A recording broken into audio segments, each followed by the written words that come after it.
औज़ुबिल्लाहि बिस्मिल्लाहिर्रहमानिर्रहीम। तमाम तर तारीफ़ें उस पाक ज़ात के लिए जिसने हमारे दिलों को ईमान की रोशनी से मुनव्वर फरमाया। अस्सलाम वालेकुम व्यूअर्स, उम्मीद करता हूँ अल्लाह पाक के फज़ल व करम से जहाँ भी होंगे खैर आफ़ियत से होंगे, और मेरी दुआ है आप लोगों के लिए कि जहाँ भी रहें शाद रहें, आबाद रहें और अल्लाह पाक की रहमतें आप पे बरसती रहें।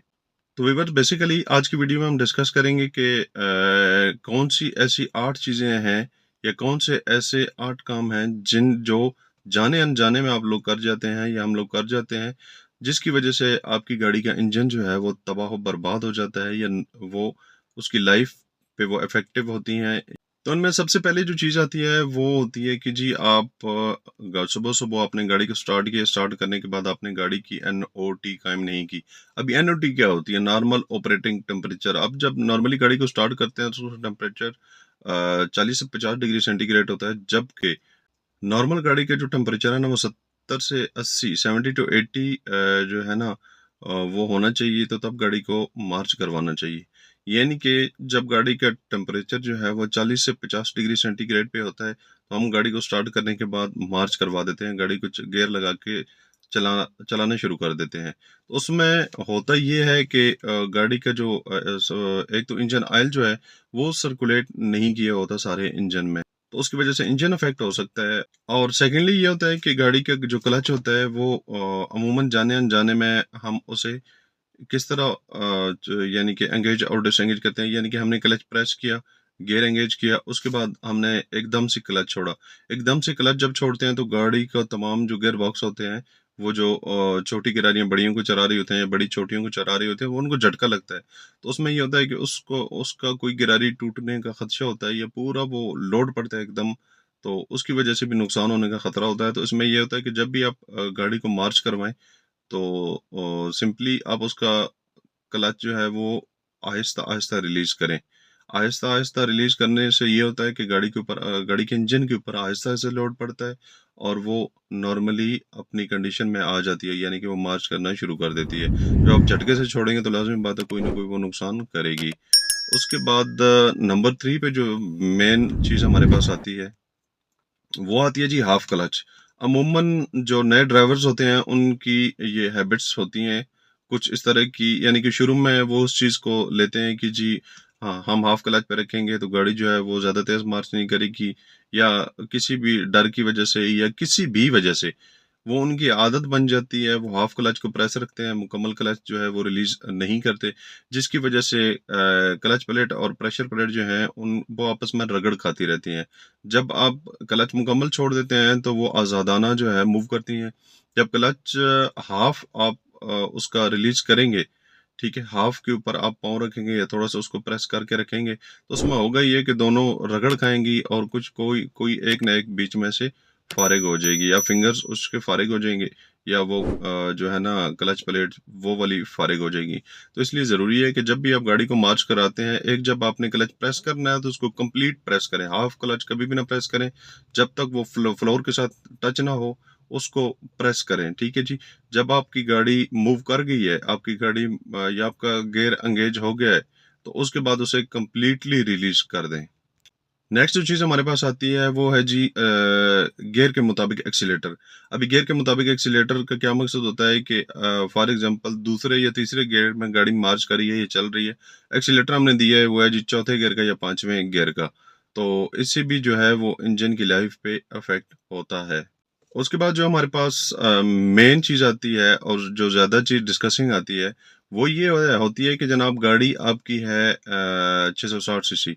ये तकरीबन छोटे इंजन की जो गाड़ियाँ होती हैं, छोटे सीसी वाली गाड़ियाँ होती हैं, उनमें ज़्यादातर ये इश्यूज आते हैं, और स्पेशली गर्मियों के मौसम में होता सीन कुछ यूं है कि अभी गाड़ी है आपके पास 660 सीसी, आपने उसके ऊपर जो है वो लोड डाला हुआ है 1.8 और 1.3 वाला। वो कैसे जी? वो इस तरह के आप लॉन्ग टूर पे अगर सफ़र कर रहे हैं, आपके आपके साथ फैमिली है, तो कंप्लीट फैमिली फॉर एग्जांपल उसमें कोई 4-5 मेंबर्स हैं, 4-5 मेंबर्स बैठे हुए हैं, फैमिली बैग्स हैं, वो गाड़ी में लोड है। उसके अलावा गाड़ी आप मेन हाईवे पे या मोटरवे पे चला रहे हैं, गाड़ी में एसी ऑन है और गाड़ी की स्पीड जो है वो आपने दी हुई है 100-120। 100-120 जो है ना वो 660 सीसी के साथ सरासर ज्यादती होती है। उसमें होता ही है कि जब आप इतना जुल्म करेंगे तो लाजमी बात है गाड़ी गैसकेट फारिग करेगी या और कोई नुकसान करेगी या गाड़ी हीटअप हो जाएगी, दिखाएगी या इससे रिलेटेड कोई और इंजन के ऊपर वो इफेक्ट अपना दिखाएगी। वो इसलिए कि यार नॉर्मली ठीक है, आपने फैमिली मेंबर्स हैं, उनको बिठाना है साथ, उनको लेके आना है, बच्चों का कोई सामान हो उसको लेके आना है, एसी चलाना है, ठीक है जी, मजबूरी है उस चीज़ की। लेकिन ये है कि गाड़ी को नॉर्मल स्पीड 70 to 80 की स्पीड पे आप इजीली लेकर आएं, जहाँ पे आपने 2 घंटे में पहुंचना है वहां पे 2.5-3 घंटे में पहुंच जाएं, ठीक है। लेकिन खुद को भी नुकसान से बचाएं और अपनी गाड़ी की भी केयर करें।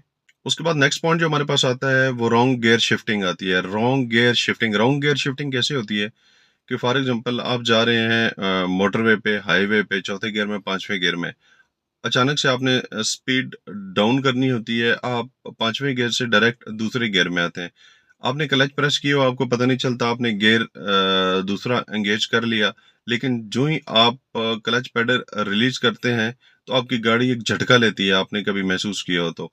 वो झटका जो है वो गाड़ी की कमर तोड़ के रख देता है, गाड़ी के इंजन की कमर तोड़ के रख देता है। तो इसके लिए ज़रूरी होता है कि जब भी आप गियर डाउन कर रहे हो तो उसमें अगर आप पांचवें गियर में जा रहे हैं तो पांचवें से चौथे में, चौथे से तीसरे में, और तीसरे से फिर दूसरे, और इस तरह सीरीज वाइज आप अप गियर से डाउन की तरफ सीरीज वाइज आए। जिस तरह हम पहले से जाते हैं पांचवें की तरफ, अभी हमने गाड़ी का मार्च किया, गाड़ी को पहले गियर एंगेज किया, पहले के बाद डायरेक्ट हम चौथा तो नहीं लगा देंगे, ठीक है, दूसरा लगाएंगे, तीसरा लगाएंगे, तीसरे की स्पीड पे गाड़ी जाएगी, फिर चौथा लगाएंगे, चौथे की स्पीड पे जाएगी। तो इस तरह स्टेप बाय स्टेप, जिस तरह हम गियर को अप करते हैं तो उसी तरह गियर डाउन करने के लिए भी स्टेप बाय स्टेप। हाँ, एक सूरत है कि जब आप जा रहे हैं पांचवें गियर में तो अचानक आगे कोई चीज आ गई है, आपने ब्रेक लगा दी है, गाड़ी इस स्पीड पे आ गई है, तो ये आपकी इतना एक्सपर्ट आपको होना चाहिए फिर कि आपको इतना आइडिया हो कि मेरी गाड़ी जो है वो तीसरे गियर की स्पीड पे है, तो डायरेक्ट आप पांचवें से तीसरे में आ जाए, तो उससे इफेक्ट नहीं होता। इफेक्ट किससे होता है कि जब गियर के मुताबिक स्पीड ना हो। उसके बाद एक और चीज जो आ जाती है सामने, वो ये है कि यार अपनी गाड़ी का ना एक शेड्यूल बनाए, आपने परमानेंटली गाड़ी रखी हुई है, उसका एक मेंटेनेंस शेड्यूल बनाए, ठीक है जी, वीकली बेसिस का, मंथली बेसिस का और ईयरली बेसिस का, ठीक है जी, हफ्तावार, माहाना और सालाना जो है उसकी मेंटेनेंस करें। और उसके पॉइंट्स होते हैं, वो पॉइंट्स इंशाल्लाह इनसे रिलेटेड भी मैं वीडियो बनाऊंगा।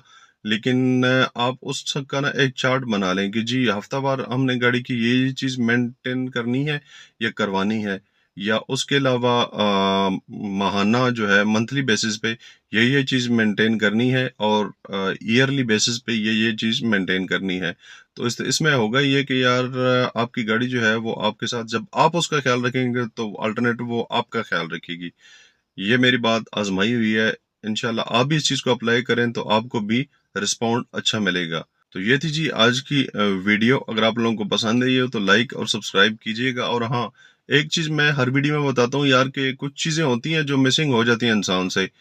तो मैं कोशिश करता हूँ कि 110%, लेकिन कोशिश करने से इंसान कभी भी हो नहीं सकता।